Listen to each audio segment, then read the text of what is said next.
helping out at the Bluesburg Steelworks. They love visiting their friends Phoebe and Ralph and giving them much-needed help. Ralph has constantly kept busy running the manager about and shifting ladle cars into place, while Phoebe takes on long journeys to Bluesburg West Junction and beyond.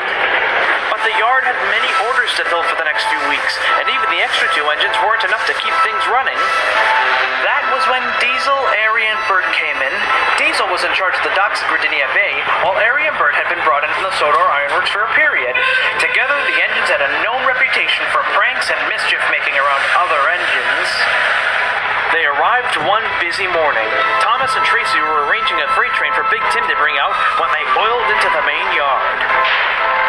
"Hello, Puffball," said Airy. "So the big old steelworks can handle with a teapot on rails.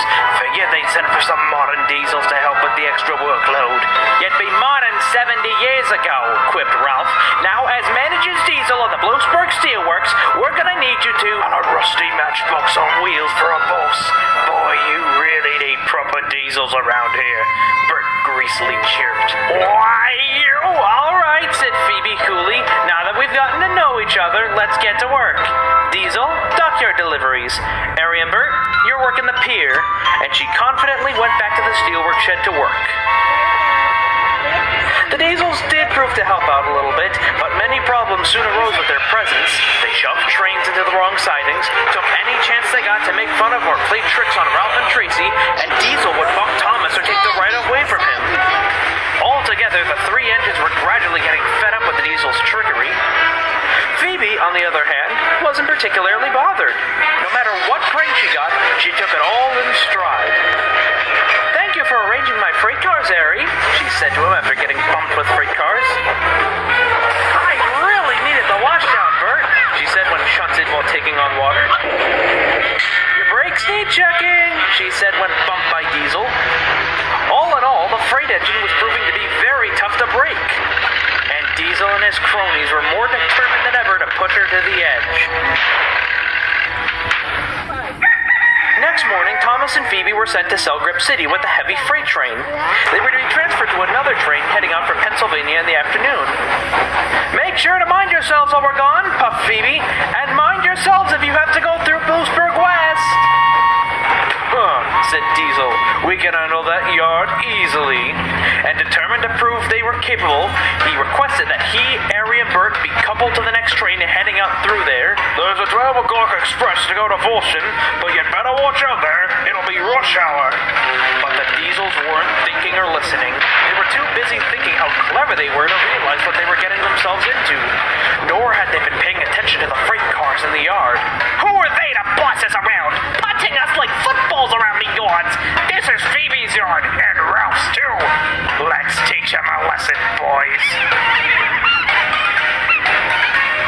The Diesels were soon on their way with their heavy freight train. Although advised by the conductor to take at the very least a transfer caboose, they chose to take it as a triple header. "The Diesels on the other railways have no trouble hauling it all at the front with no van, so why should we worry?" But they had forgotten that Diesels on the other railway have special devices to minimize the usage of brake vans and cabooses. Bluesburg West is a very dangerous yard for a careless engine. There's few signals located throughout it, and engines must take care and pay close attention when entering or exiting the yards. Engines must always be prepared to give off 4 short whistles to alert the signalman in the control tower that they are there. But Diesel and the twins hadn't bothered to remember. They just hurried through the tunnel to the junction. The car's chance had come. "On! On! On!" they yelled, and with a mighty shove, the cars took the Diesels by surprise and surged the speeding engines into the junction. The signalmen were shocked and put in a full-on panic, frantically trying to avoid a collision. 2 mainline Diesels nearly hit them at the entrance. They almost hit Callie at an intersection, and Douglas nearly lost his tender. "Whew," said Diesel. "We're home free now." But they weren't. They hadn't accounted for Alea, a little shunting engine who was pushing a line of freight cars to go to Groffman Harbor. She was entering the main line. "Oh, no!" screamed Diesel as he shut his brakes hard on. Then, disaster struck. Diesel was on his side next to the crash, dazed, confused, and bruised.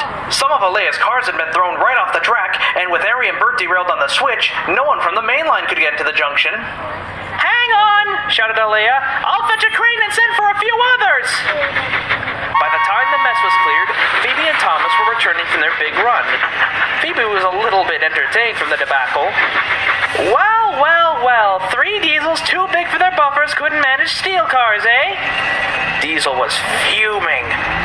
Well, if you treat wagons and engines like that, then it's gonna bite you in the tail lamp, she said firmly.